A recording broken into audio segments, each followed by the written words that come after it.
All right, everyone. It is Friday, and what does that mean? It means it's time for manufacturing e-commerce success. I'm one of your co-hosts, Damon Pistolka, and with me, that good-looking guy right over there, Kurt Anderson. We got a show today. We're going to be talking about natural.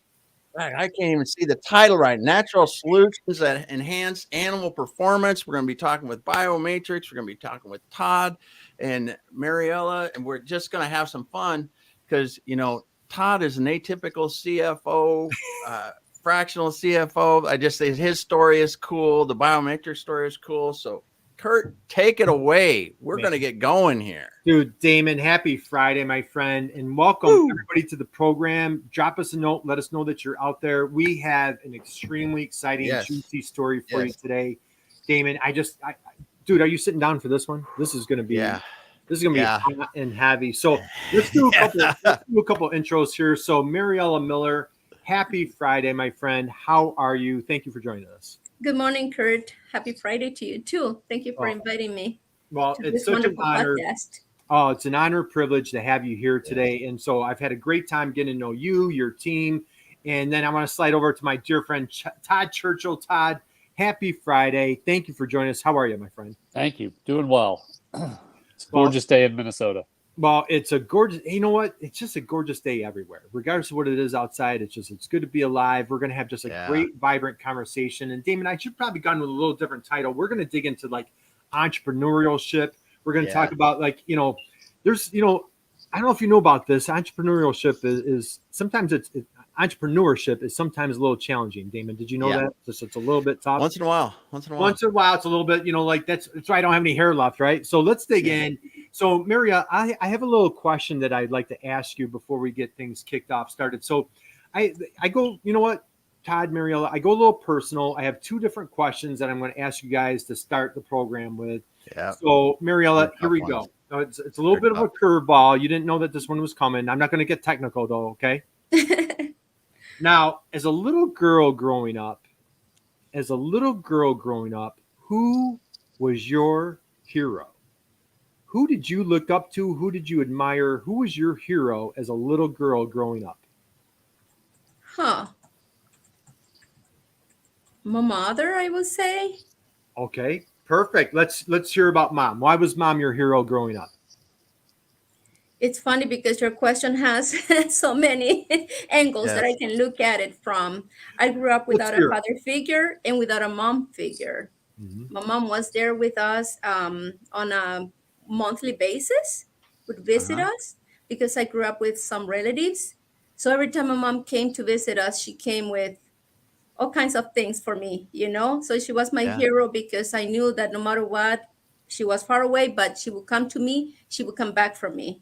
And she will provide and she will give me some love and, so I don't know. I think that she would be my model or hero. That's wonderful. And what's mom's name, please? Rosa Margarita. Rosa Maria. All right. Well, God bless Rosa Maria. And so she's our hero. And so love hearing that. And she might come up through the conversation today because what we want to dig into is your tenacity, your relentlessness coming into, very difficult situations. And we want to dig into your entrepreneurial journey. Todd, my friend, I'm going to slide over to you. I understand you come from a background of maybe farmers and attorneys. What a combination. Am I close? Do I have that combination? That works. Yes. All right. So Damon, attorneys and farmers, of course, they go hand in hand. So Todd, I have a little different question for you. Actually, I don't have a different question. I know your grandfather was a hero, maybe. Who was your hero as a little guy growing up in the great state of Illinois? Who was your hero? Yeah, I would say both of my grandfathers. My maternal grandfather lost several farms in the Depression. He tells a story of going to work in Chicago. He grew up in what are now the Chicago suburbs, Crystal Lake, Illinois. And he and his brother were in the crowd of probably 600 people, and they were trying to get hired at the Ford plant in Chicago. And nearly everybody else in the crowd was from the city. And the plant foreman was standing up on a box and pointing at people to interview. And he interviewed 4 people that day, and 2 of them were my grandfather and his brother. And he was able to select the farm kids he wanted to, first and foremost, he wanted to hire the farm kids because they knew how to work with equipment. As opposed to, he could teach anybody, but it was much easier if he could hire the farm kids. So my grandfather lost a couple of farms in the Depression, and ended up out of necessity, started to haul milk cans from the local farmers into dairy in Chicago. And he was very visionary. He was the first person in Chicago or in Illinois to get a bulk milk truck and to move from hauling milk cans to a bulk milk truck. So for most of his adult life, he got up at 4 a.m. and went and hauled milk 7 days a week, 365 days a year. Wow. My paternal grandfather went to law school. He was going to a Christian school in Rock Island, Illinois, and he put himself through school playing jazz music. He was a fantastic trombone player. In fact, from the time he was 14, he had a job on the riverboats going from Dubuque to New Orleans every summer, and playing with adults. And one night he got back to his dorm room at about 1 a.m, and the dean of students was waiting for him and said, "You're expelled. You cannot be playing the devil's music and go to school here." And he said, "Come on, man. I got half a semester, and then I'm accepted to law school. At the time, you can go to law school with 2 years of undergrad." Yeah. And so they worked out a deal and said, "Okay, fine. I'll let it, as long as you're out of here by the end of the semester." So he went to law school at Michigan. Ended up playing in the first radio broadcast of live music at a Detroit radio station. Came back to Moline, Illinois, started a law practice, and then in the 30s, he had a premonition that the stock market was overvalued, so he sold all of his stocks in late 1928. And in the 30s, he had plenty of cash and no work, and so he and my grandmother traveled around the world twice in the 30s, by boat, by land, literally circumnavigated the globe, and came back with stories and Oriental art and antique Persian rugs, and so their house was filled with the art and the artifacts that they'd collected on their travels. Just a fascinating person. So I grew up. He had bought a farm in the 1950s because and even though he didn't like to farm at all, and he never spent any time out there, but my dad did. And my dad was befriended by the neighboring cowboy, who got him a pony, got him a saddle, and got him a job at the sale barn, helping to move the cattle in and out of the pens on the weekends. And my dad fell in love with horses and became a farm kid. And when he was 16, his dad said, "We've owned this farm for a while. It's always lost money, so I'm going to sell it." And my dad said, will you give me a chance to run it for a year and see if I can make money with it at 16? And they did, and it made money, and he's grown and expanded it ever since. He went to law school, joined his dad in a law practice, and my little brother went to law school. So somehow I managed to sidestep the law gene, but I didn't get very far away from it, really. Oh my God, dude. All right, round of applause right there, Yeah. right and early on our conversation, Todd. That was absolutely Cool stuff. What a great story. What are the two grandpas? What are their names, please? Cyrus is my paternal grandfather. He's the trombone player that and the attorney, and Art was my maternal grandfather. Nice. Okay. All right. That was cool. Dude, that was a great story. I come from a very entrepreneurial family. It's just kind of in there somewhere. Yeah. And I've always known that I would figure out how to. I like taking things. If I have a vision for something that doesn't really exist today, I'm just compelled at times to go create it. Well, I absolutely love that. So thank you both for sharing personal stories there. That was just wonderful, delightful. I love hearing about both sides. So let's dig into a little bit on both of you. So Mariela, let's go here. So to my understanding, born in Honduras. You end up working, came to the States. You had a government job, if I'm not mistaken. Do I have that correct? Did you had a little bit of a government job? Talk a little bit about what was that government job? Just let's hear about a little bit of your early career and what were goals, inspirations, dreams as like, say, fresh out of school, 20 something. What did your young day, what did that look like back at that time? Okay. So like I said, I grew up without a family support system. I grew up with some relatives, and I didn't have like that father figure for to look for guidance, or a mother figure for to look for love.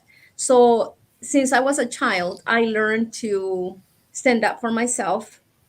I applied myself at school, and I was a very good student. I had good grades and all of that. And as growing up, my mom sent my sister and I, and we lived in a home for girls, ran by nuns.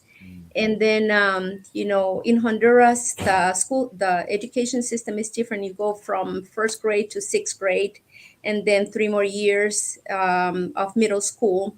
And after those 3 years of middle school, you decide if you take 2 more years to get like an accounting type of bachelor degree, or 4 years, like if you want to become a bilingual secretary, or in other options. I chose the bilingual secretary path after ninth grade. And so, being bilingual, my opportunities were more, like if I wanted to work in a bilingual environment, that was a privilege back then.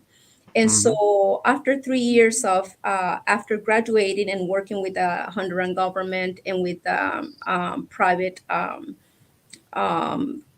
company, Mhm. I applied to for a job at the American Embassy slash USAID Honduras. USAID, it's a U.S. Government institution or agency that is present in poor countries or underdevelopment countries. Honduras is one of those, of course. So I started working there back in 1995, and I loved it. I loved my job because I was able to practice my English. When you learn English, if you don't practice it, or any other language, if you don't practice it, you simply lose it.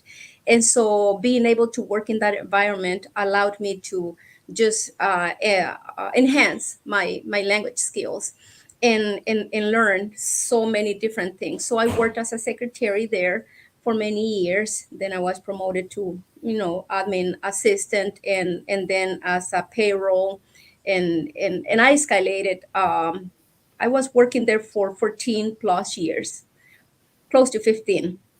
It was a good opportunity for professional growth, and a good opportunity to meet other people. Mm-hmm. And I was, at the same time, I went to college, and I was studying business administration. um, in my mind, I thought of just building a career within the embassy, and Mm-hmm. just become an expert in either human resources or payroll or accounting or anything. The possibilities were many. But because of the lack of that father figure, in a way, I took responsibility of my family. So as soon as I graduated from school, I started supporting my family economically. So that was my main joy, to be able to provide for my family. In the absence of that father figure, I thought, I have to be that father figure for my younger sister. At that point, my older sister had left home and started his own life. So I had a good life, I can say, in terms of job, a career, friends, social life, religious life, or spiritual life. I better say spiritual life, because that has been the core of my life. And so, working there, during my vacation time, I also did some part-time jobs, like as an interpreter. So I started doing that job actually with a group coming from Minnesota. They were a large group coming to do some theological training, medical brigades, and construction work. So it was a new experience for me, being able to interpret for them, for the theological training part, as well as the construction or medical brigade. So I started doing that, and I will leave it there because something happened there when I All was right, doing well, it. perfect. And we're going to leave everybody on the edge of their seat. Yeah. We'll come back to that in a minute.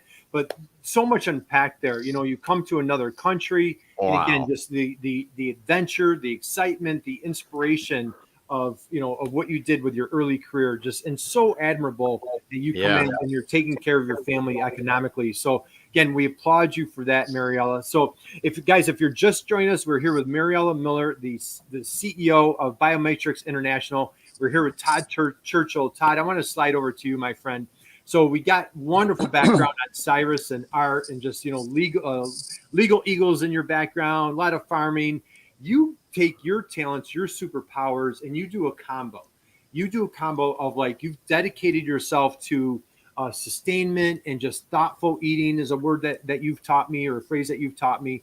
And you're kind of like that hired CFO, that hired gun. Right. So you've got that combination of accounting with farming. Take us through college, post-college, and what's been your journey going through there? Sure. I was a reluctant accountant. I actually have a speech communication degree, not an accounting degree, because I didn't really know what I wanted to do with my life. But every single job, the first thing that they always ask for is whatever the technical skills are for that position. But the second thing is always excellent oral and written communication skills. So I figured I'd knock that one out, and then I'd figure out what I wanted to do for a living later. Right. My dad had probably said 1,000 times that if you want to be in business, accounting is the language of business. And if you're a native speaker, it's a tremendous advantage. And so I decided reluctantly that maybe I'd take that advice, and figured out how to take enough advanced accounting courses at the U of M to sit for the CPA exam in Montana, where they don't have a prerequisite for an accounting degree. But if you pass the CPA exam in Montana, Minnesota has to recognize you because they have reciprocity. Right. So I was able to kind of find a little loophole there. That's awesome. Little shortcut. And then, little shortcut. Then went to work for a CPA firm in '93, right out of college, and spent a couple of years learning tax law and doing a lot of tax returns. But I was in a cube. I never met a single client. I was pretty miserable. Wasn't for you, right? Wasn't for me. Right. And but my life changed one day when one of the partners came in and dumped a whole stack of files on my desk and said, "These are all the small business clients that I charge them a lot of money, and I don't know why they're still here, because I don't ever answer their phone calls. I don't really respond to them. Go out there, find out what they need, and see if you can figure it out." Mm-hmm. And I went out there, and what they wanted help with was practical operational things. I need a better sales compensation plan for my salespeople. I printed my balance sheet out of QuickBooks and I gave it to my bank, and he said it doesn't balance, and I don't know what to do with that. Right. I've got an opportunity to quote on a huge project that could double the size of my business, but I'm not totally sure that I really know what it cost me to make this. Can you help me with my cost accounting? And I finally found my calling. Using the childhood I had, the family background I had about business in general, and then using my accounting skills to solve specific operational problems for entrepreneurs was what I love to do. So I started my own practice, and doing that in Minneapolis in '97 as a part-time CFO, and although that's very common now, it wasn't very common then. And I ended up with a portfolio of a whole bunch of food and ag clients, which, of course, is part of my passion. I grew up around cattle. I've always loved cattle. I've always loved farming. In the late 90s, I had a client in Cannon Falls, which is where I live now, that had a little custom locker plant, like every small town in the Midwest had 20 years ago. So they had a deli and a catering business, and they were really visionary. They saw that there was going to be this tremendous demand in the future for specialty high integrity meats, grass-fed, organic, pastured pork. And nobody really built a processing plant that was big enough to have all the best equipment so you could package stuff really nicely so it would look good on a shelf, but small enough that it was accessible for those smaller, like niche meat brands. And so I helped them a little bit in the early 90s with that. Learned the niche meat business very well there. And then Michael Pollan, who at the time was the food writer for the New York Times Magazine, wrote an article about comparing a steer through a feedlot to a steer that was grass-fed. And I read that article and realized that I just had a hunch that grass-fed beef was going to become a huge trend. And I already had access to what I consider to be the best processor in the country for niche beef processing. And I grew up with cattle, and so I figured, how hard can it be? Just don't feed them any grain, right? I mean, that's easy. Turned out to not be so easy. But I started a company called Thousand Hills Cattle Company back in 2003, where we were processing 2 animals a week when we started for a handful of the health food co-ops. The Twin Cities is a great place to start a health food company because we have more health food stores per capita than any place in the country, probably. It grew. We built a brand. I learned how to build a brand and how to bring a product to market. I learned how to build a team.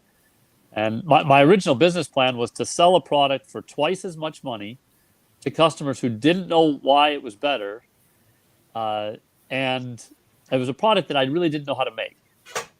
So we didn't win any business plan competitions. And it took us a long time to figure out how to make any money from it. But I was just consumed. I was just obsessed with figuring out how to deliver grass-fed beef that was a really great eating experience. And so, the other thing that prompted me, there was a physician in town that had a very successful specialty integrative practice, and he was prescribing grass-fed beef to his heart patients. But what they could find in the grocery store wasn't very good. It was frozen, not fresh. And so he said, if you can figure out a way to get fresh beef in the grocery stores, I have literally hundreds and hundreds of clients in the Twin Cities that will go buy it. And so we did. And I learned, obviously I knew how to do the accounting, I knew how to do the finance, but I didn't really know until I started that business how to do marketing, how to build a brand, how to do digital marketing, how to create a cause and a mission instead of just a company that sells products. Yeah. All right. Big one there. A lot to unpack right there. And I know we got so much to cover. So again, guys, we're here with Mariela Miller from BioMatrix International. We're here with Todd Churchill, the hired gun CFO. And Todd, what I love is I stumbled on an article about you, and in reading that article, it refers to the article that you read, about, and it was called The Power Steer, and how it really led you to being a pioneer in grass-fed, the grass-fed cattle industry, if you will. And I love, so for folks out there, wherever you're at in your life, your journey of listen to Todd, could have stayed in the cubicle, could have made a great living doing the accounting thing, but all of a sudden had that aha, pursued his passion, helping those small businesses, those entrepreneurs that really just a little bit lost, needed some extra guidance. You dug into, bringing your accounting superpowers. Absolutely love it. A couple of terms that you've taught me, and Todd, I've had my respect and admiration for both of you. It's been such a joy working with you guys the past few months, but ethical environment stewardship, thoughtful eating, virtuous profit, Todd. I absolutely love how, you practice what you preach.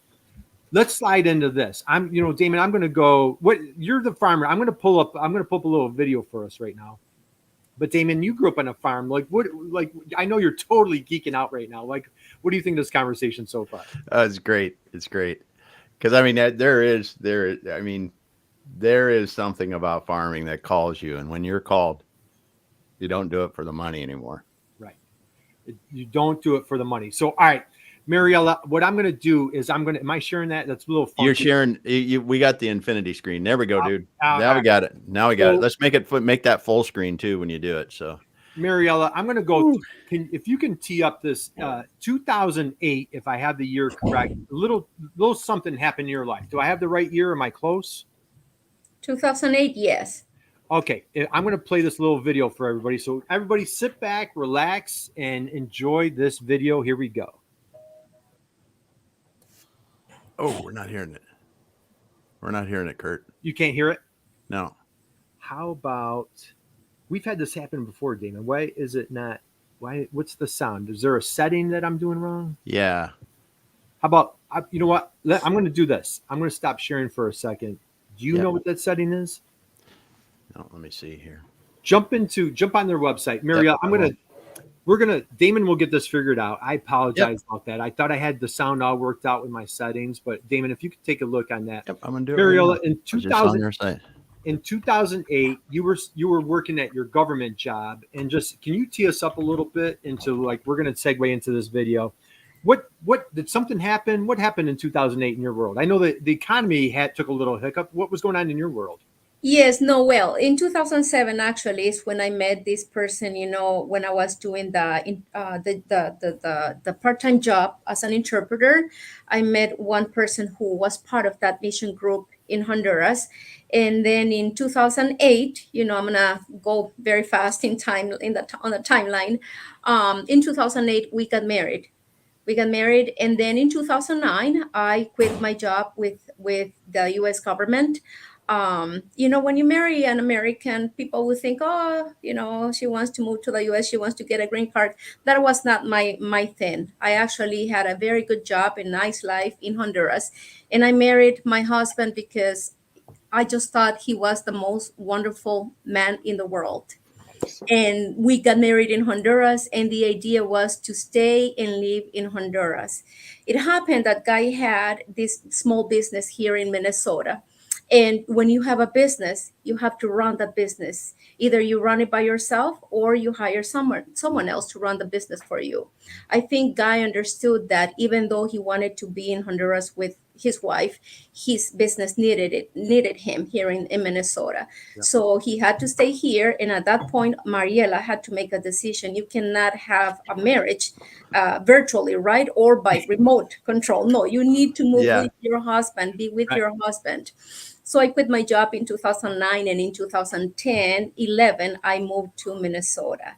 I'm going to go very fast. And it turns out that in 2013, my husband got diagnosed with cancer.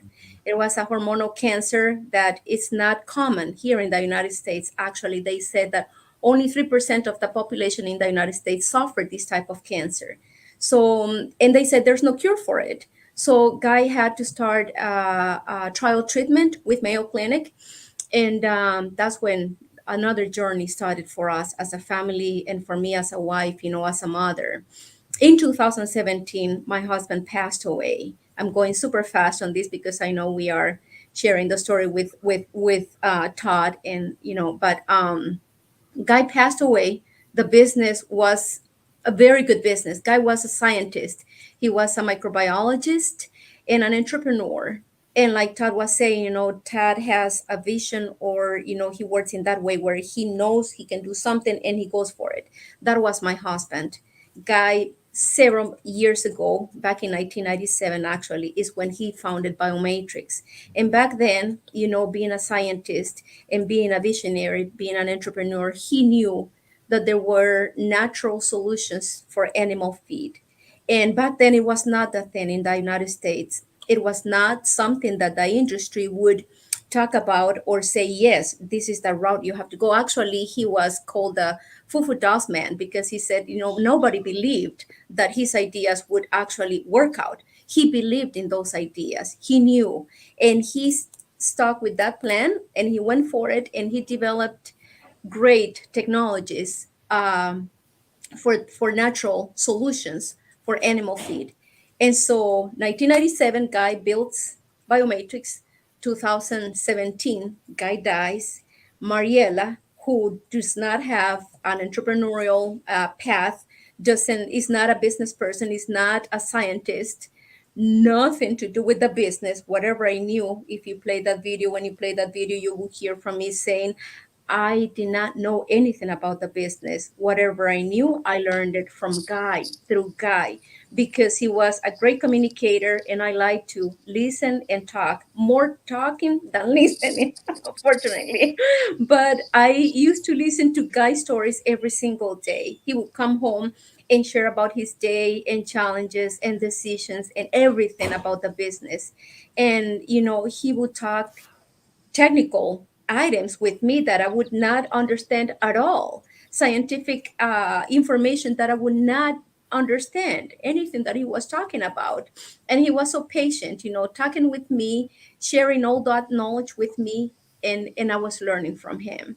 So 2017, he dies. He had a team in place. I hired a COO to help me run the business because obviously I realized I do not have the experience, the knowledge, or anything that the credentials that allow me to run this business. Therefore, I need to hire people and trust that people are going to do what they need to do. So that's what happened in 2017. And I don't know how far you want me to go, or if you're ready to play the video. Ready to play the video when you are, but this is awesome. Okay. This is awesome. Awesome. So, all right, let's try it again, Damon. If you can, I'm gonna do it right now. Okay. We'll do it right here. Share. Let's see if we got it this time. Yeah, I come from a very small family. Perfect. I have siblings. Oh, it cut out again. Well, we're having a little technical. Well, you know what? That's what happened when you go live. You know what? But this, you know what, Mariela, you did an amazing job telling the story. Damon, let's where it's not working. Let's just keep going, Mariela. Let's keep rolling. So, Mariela, let's go here. Who is BioMatrix International? Can you please share like how you make the world a better place? And then Todd, I want to pull you in how you came onto the scene and your relationship with Mariela. But Mariela, share with us who is BioMatrix and how do you guys make the world a better place? Yes. So, like I said, Guy founded this company, and BioMatrix focuses on providing natural solutions that enhance animal feed. We believe that, I believe that what you are, what you eat. And if you feed animals right, therefore, that meat, those eggs, that milk that we intake, get into our body and help us to perform better as well, to enhance our lives as human beings. And Guy was very concerned about making sure that animals were fed correctly, were fed right, and that animals will be healthy. And so that the technologies that he developed, actually the main focus was to help with the gut health of the animal. Gut health was the priority.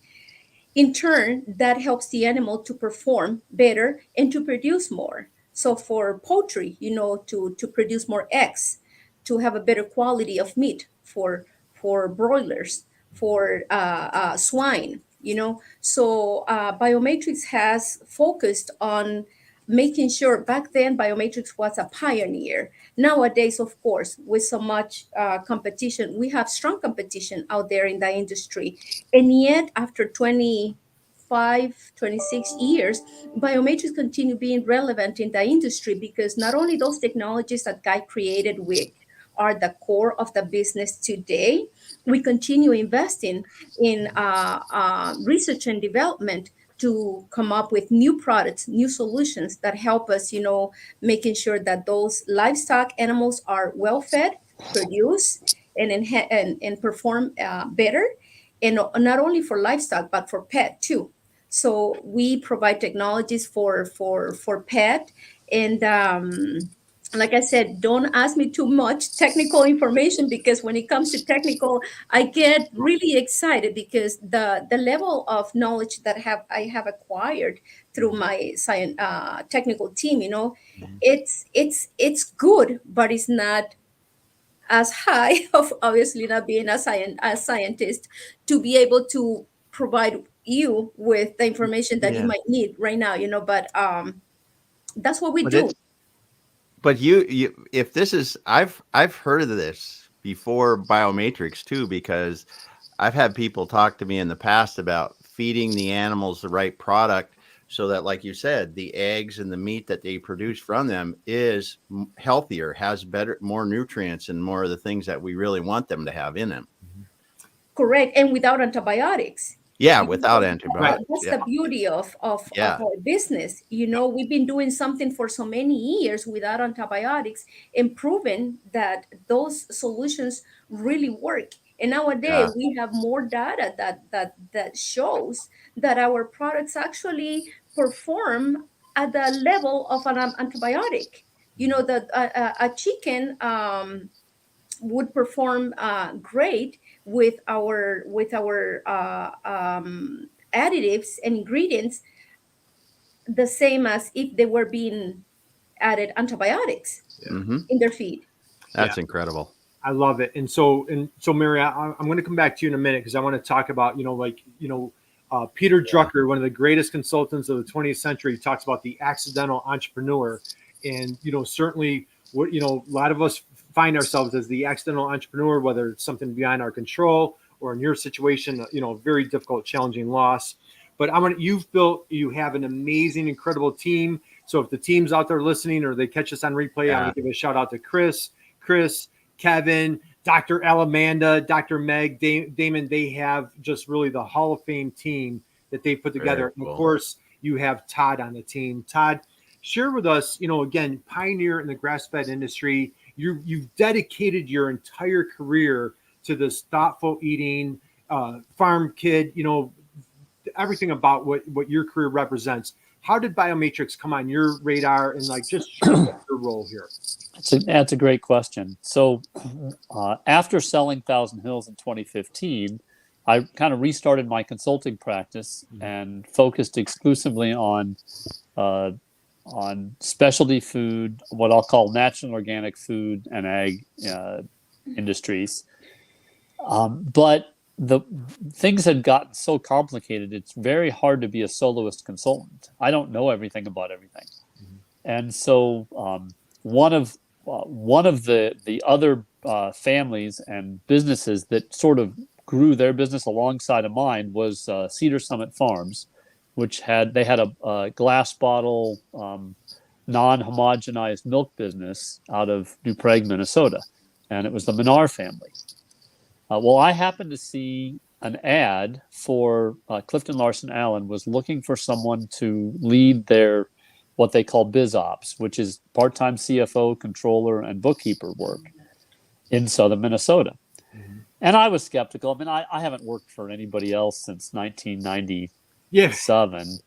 So, but for some reason that I still can't really explain, something compelled me to check this out. So I ended up talking with Mark Mallory, who runs that outsourced accounting group for the Upper Midwest.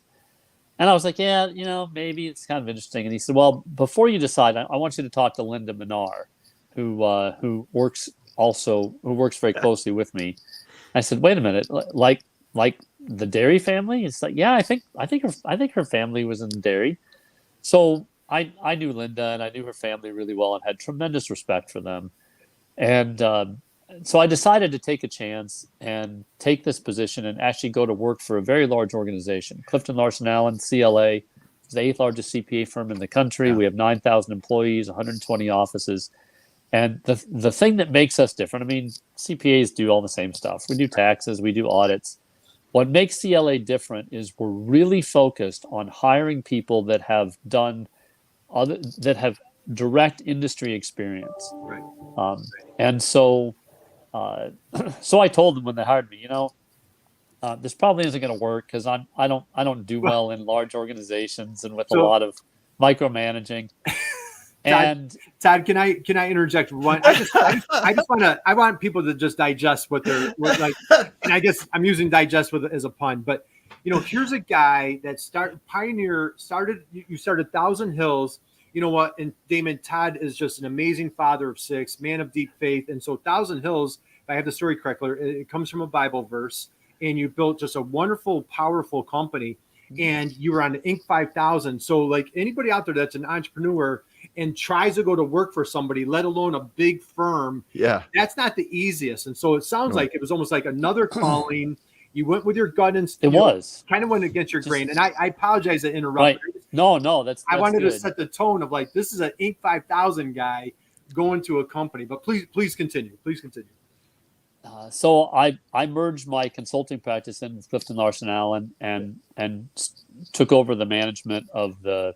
Linda and I co-manage our outsourced accounting group for Southern Minnesota. Yep. We didn't talk a lot when I got hired about my background in the cattle industry. So over time, as word kind of got out about that, I ended up getting referred other projects, anything that relates to meat processing and cattle and livestock. Oftentimes, I end up hearing about those things. And it's been 2.5 years, and I still cannot believe how much I love working for this massive organization that has all these incredible resources. I get to focus on what I'm really good at. Yeah. And when somebody has a question about a tax thing, I say, well, I don't know, but I'll find the tax person. Somebody just asked me this morning for what's the best software for job costing for a construction company. Well, I don't know, but literally in 4 minutes, I had the answer because I sent an email out to 600 people, and I had 12 people that got back to me and said, "Here's the software to use." That kind of power is just incredible to have that kind of resources. So Guy had worked with CLA for many, many years, and at some point, somebody at CLA said, "Hey, there's this guy." This Todd guy that seems to know a lot about cattle and livestock, and I don't think we don't quite have the right person. We have some great people that are helping Mariela, but none of them really know anything about ag. Let's introduce them and see where it goes. And so I'll let Mariela tell the rest of it from her perspective. Take it from there, Mariela. Okay, so after Guy died, there have been several transitions within the company. It's been 6 years since he died, and BioMatrix is still standing. And that we owe that to the fact that Guy built a very strong foundation. It's incredible, all the things. I could spend time here talking to you about all the things that have happened within the business. And so I have transitioned into, from different a support system. I've been trying to find the right person to work with from a CFO perspective, advisor's perspective, financial advisor's perspective. And we had 3 different CFO, part-time CFO. 1, 2, Todd is a third one. And with CLA, obviously, it's easier because CLA finds or helps you identify the right fit for you. So when they sent Todd, we started talking with him January last year. And since the first meeting, we knew, yes, he's the one we need. Because like he said, not only he knows the industry, he understands numbers. He's a great human being with values that are very consistent with the values that we run the business at BioMatrix. Nice. And he coaches us in a way that he doesn't tell us what to do. He always tells me, Mariela, I'm not going to tell you what to do. I will just give you the guidance or the resources that you need that would help you to make decisions, wise decisions. The funny thing is, I hired Todd to help me identify the right person the BioMatrix would need to continue operating. Because in my mind, we needed another COO, CEO, president, whatever you call it. We needed another person to run BioMatrix. In my mind, I was not that person because, like I tell you, back in 2017, I came up with that conclusion myself. And so it's funny because as we talked with Todd, the more we talked, the more he told me in different ways, in different times, Mariela, you're it. You don't have to hire anybody to run your own business. You're it. And I was like, is he crazy or what? He doesn't understand that. Or the experience. I'm not an entrepreneur. I'm here by the circumstances of life. But the company needs someone else. And he gave me the reasons why he thought I had to be the one to face the responsibility. And it's not about responsibility. It was not about me avoiding that responsibility. I embraced that responsibility from the moment my husband died, because I promised him that I was not going to sell BioMatrix. He asked me to promise him not to sell BioMatrix. So I promised, and I thought I will do whatever it takes to keep BioMatrix. And so I know the responsibility it entails. But because I know the responsibility, I knew it would not be responsible from me to say, hey, I'm going to lead this company, without having the credentials, without having the knowledge to do it. But after so many years, since Guy died up to 2 years ago, I thought, okay, it makes sense. I have acquired some knowledge, I have acquired some experience, but I was afraid. I was really afraid. And I always say, if you know what fear feels like, put that to the 100 percentage. That's how scared I was. Yeah. Oh But my. I knew I had to embrace that challenge, because with people like Todd coaching me, with people like the ones you have mentioned, Kurt, and whom you have talked with, Yeah. all the team that I have behind me, I know it's not about me. And it's not me, the one who's going to run this company. It takes a team, it takes a Yes. village. It And I takes a have it village. here with my people here and coaches like Todd. So there we are. Incredible. Okay. Incredible. So Todd, Mariela, Absolutely. on our little program, we have these things called moments of silence. And so we just want to take a moment and just savor what you just shared right there. That was just so amazing. That was so powerful.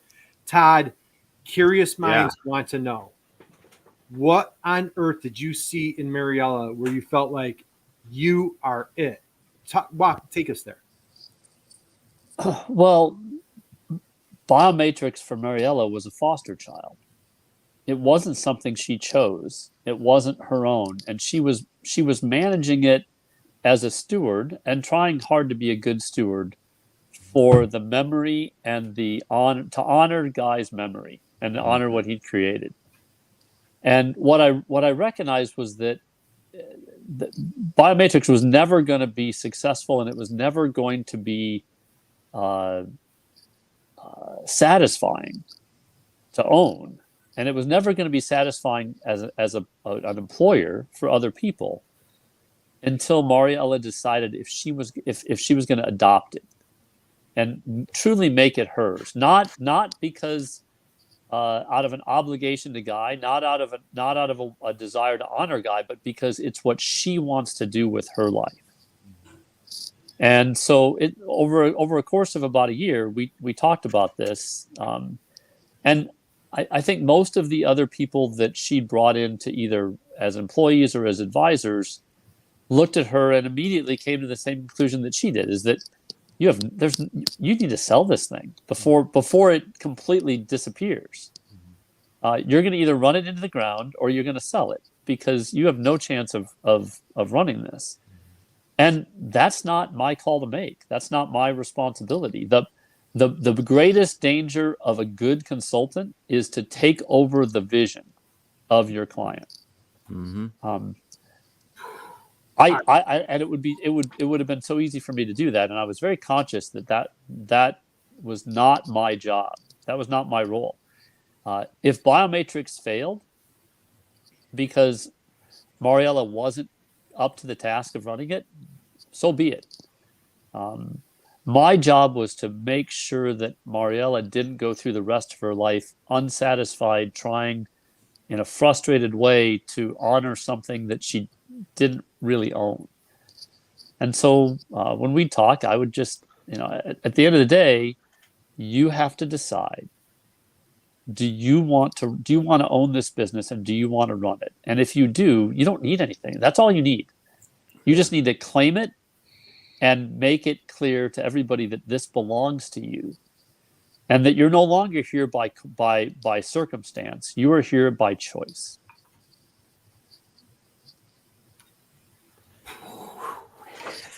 Dropped a mic, man. Yeah. Oh my God. Incredible, Todd. So Todd, we take like little video clip replays. And so guys, if you're hit the rewind button, I can't quote you, but you didn't want to take over the vision. That was just such a powerful statement right there. Mariela, if you're comfortable going there, you use the word fear, and I'm probably Captain Obvious asking this question, but what was the fear? What were, and again, I fully understand your background. You're a government employee, you're the accidental entrepreneur. You're trying to carry Guy's legacy. Just share with us, and again, I don't want to make assumptions, but I don't mean to be Captain Obvious, but like, what were some of the fears that you had of like you becoming the president of the company?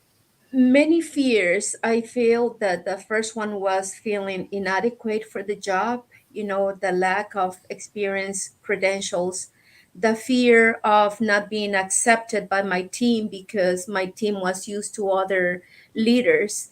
And so the fear of not being accepted, the fear of not knowing what to do, what decisions to make, because I felt that the whole responsibility will be on me to know what decisions to make, where to go, the fear of my customers not recognizing me because they knew Guy, they knew the former leaders, and some of them knew me because I participated in several meetings with Guy. I met them, but they knew Guy's wife. They didn't know the business owner. They didn't know Mariela as the leader, right, of BioMatrix. So the fear of not having the same credibility of Guy, of course, and the former leaders after Guy, the fear of just failing, the fear of, having that responsibility. And like Todd said, what if everything fails? It will be because of me. So the feeling, the fear of failing, all of that. Just a real heavy responsibility. Now you're 6 years in, and again, I've had the front row seat of watching your leadership. I've interacted with this all-star Hall of Fame team that you've put together. How about for entrepreneurs? Let's take Mariela. There's a Mariela out there of 2016, 17, like right in your shoes, walking into like the unknown where you are facing that fear. What advice, what suggestions would you give that person? Maybe a spouse, could be a child taking over mom and dad's business, whatever that circumstance might be. What advice I'm just getting chills thinking about this, Damon. Yeah. What advice would you give to that person that was you 6 years ago? Yeah, so I came from the perspective of fulfilling a promise to my husband. I promised him not to sell the business. At that point, there were several offers to buy BioMatrix. The easiest way out was for Mariela to sell and walk away with all that money. Not always the easiest way out is the better. Believe in your convictions. If you believe in something, and if you're committed to something, just stay committed. Just stay strong in your beliefs. Never lose faith. I did not trust myself, and I didn't have that self confidence that I could do it. But I trusted that if God brought me to this point, if God put me in this position, He would be with me. He would provide whatever tools, whatever support, whatever help I needed to carry it out. So I trusted in Him, and I have not lost that faith and that trust in Him. Every day, it's a step towards the goal that you want, where you want to go. And when you're not certain of where to go, how to do it, always find the right people to help you, to work with. Find the right support that you need, but don't lose track of where you want to go. Just keep focused. Believe in yourself, believe in something, believe in God. If you don't believe in God, then find something to believe in. Yeah. But don't lose track of what you want to do. And if you don't know how to do it, just God will provide the help that you need. Just don't give up. Don't give up. Don't give up. Stay strong. Yeah. Thank you. All right. I just want to take a moment just to let everybody adjust that. Okay. Damon, this may be the best interview. I hope I don't offend anybody out there. This may be the best interview that we've ever had. So I would love for this to go on for another 3 hours. Yeah. We're coming to the bottom of the hour. Yeah. I want to be respectful of time. My goodness, though. I want to unpack a couple things real quick. Yeah. First off, thank you both for just an amazing, incredible, powerful experience. Todd, thank you. Your grandfathers, you finding your aha, finding your faith, your faith, your voice, your path, your journey, and you bringing superpowers to helping folks, entrepreneurs, whether in Minnesota or surrounding states like Mariela. So my hat's off. I commend you. I applaud you. I salute you for everything that you're doing. And Damon, his business, Thousand Hills, was, if I have this correct, it was Psalm 50:10. Do I have that right, Todd? That's right. Yeah. Right. So, I mean, my goodness, I don't know a guy of greater integrity. Todd, my respect and admiration for you. It's been an honor working with you. Mariela, my goodness gracious, and Damon, you don't know this, like, she's super shy. She's like camera shy, and she was very reluctant. She was the total reluctant guest today. And honest to goodness, like, I know we don't have like a crazy big audience, Damon, but like, this conversation changed my life. I know I can just see the emotion on your face, change your life. And Mariela, as I shared with you, you have such a powerful story that sometimes when we're all people of faith, or just we're trying to be humble servants, and you don't realize the impact that you have on others. But just think of like one widow that heard your story today, that needed to hear it today, that was with where you were at years ago. And how about, hey, Whitney Houston is here. I talked with Whitney. You both did amazing. So I'm gonna keep my mouth quiet for a minute. Todd, parting thoughts. I wanted to ask you, how do you measure abundance? I found that in an article of yours. How do you close us out with your parting thoughts, Mariela? I'm going to come to you.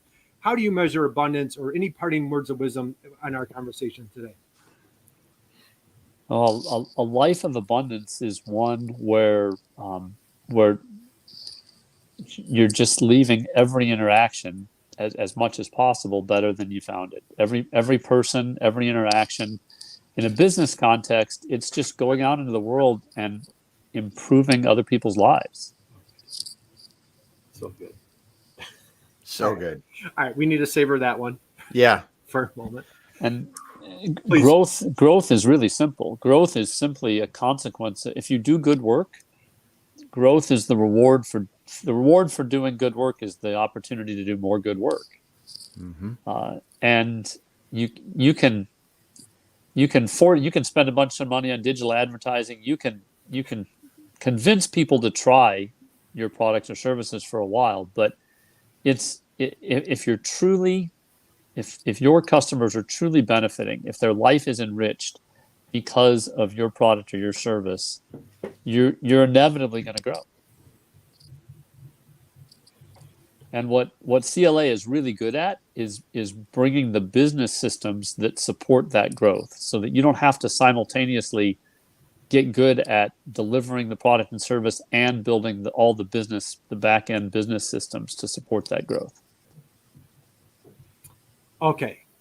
Thank you, Todd. As we wind down, please connect with Todd on LinkedIn. Yes. He's in the thread. He's in the chat. So Todd Churchill, Todd, thank you. How about a big round of applause for Todd Churchill for just bringing this mastermind class today? Awesome. Of entrepreneurship, of inspiration. Mariela, my friend. By the way, I love the puppy, the little picture on your shoulder. But there you go. Mariela, take us home. Any parting thoughts, words of wisdom, thoughts that you want to share as we close out our conversation today? For me, it's important to know that the people that surround me, like Todd, that their lives are better, that I am contributing and making an impact for the betterment of the people that surround me. So my immediate neighbor, my son at home, my team at BioMatrix, making sure that I respect them and treat them with dignity and value them and recognize all the contributions that they bring to BioMatrix. Our customers, making sure that we serve them in the best way that I can. And that the animals that consume our products, our ingredients, are better animals, better creatures, because of we are contributing to that. So in the end, everything that's around us, that it's improving, that it grows along with me, because that's what helps me, gives me satisfaction to know that I'm contributing to this world. I get better if I help others get better.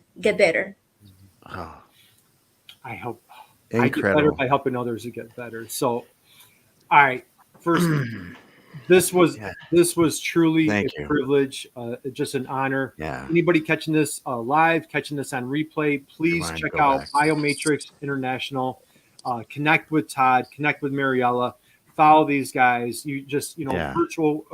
virtuous profits. We talked about doing business with integrity, just sustainability. There's just so much good. Please go back and catch Thank this you. again. Damon, your parting thoughts, words of wisdom here. I know you're probably speechless, right? Yeah, I'll let you, and I'll close this out. Go ahead, man. Thank you, Todd. Thank you, Mariela. Guys, as we Thanks for having us. Oh, Thank you. the privilege was 100% on us. Thank you for sharing your passion, your energy, your expertise today. And guys, as we like to close out, thank you for joining us. Damon and I, it's such a privilege for us to do this every week, but this really took it to a whole new level. This was like a masterclass on steroids. And as we love to share, just go out and be someone's inspiration, just like Todd, just like Mariela did for us today. Go out and be someone's inspiration. We have another, Mariela, you'll love, we have a great guest on Monday. We're going to be talking about, we're celebrating women in manufacturing on our Monday episode. Yep. So God bless everybody out there. Have an amazing, incredible weekend. Damon, close us out, brother. Take us away. Wow. This is a good one. I mean, and that's an understatement because I can't even put the words together right now. Because Mariela, your approach, humility, and it's just incredible. You are far more powerful than you realize in your presence, in what you do for people around you. And I want you to just thank you, Todd. Your ability to see as that helpful advisor alongside of her. You said not taking over her vision, but you empowered her with the confidence to be able to do this. It's just so incredible. It's amazing. I just want to say thank you both for being here today. Thank you both. Thank you, Kurt. Thank you. Thank you, Damon. Thank you, Todd. We're going to close it out today because this is an awesome one. And if you haven't listened to this, everybody that hasn't commented, get back, go to the beginning and start over because it is incredible. But we'll be back again with another episode later. Hang out with us for a minute, Todd and Mariela.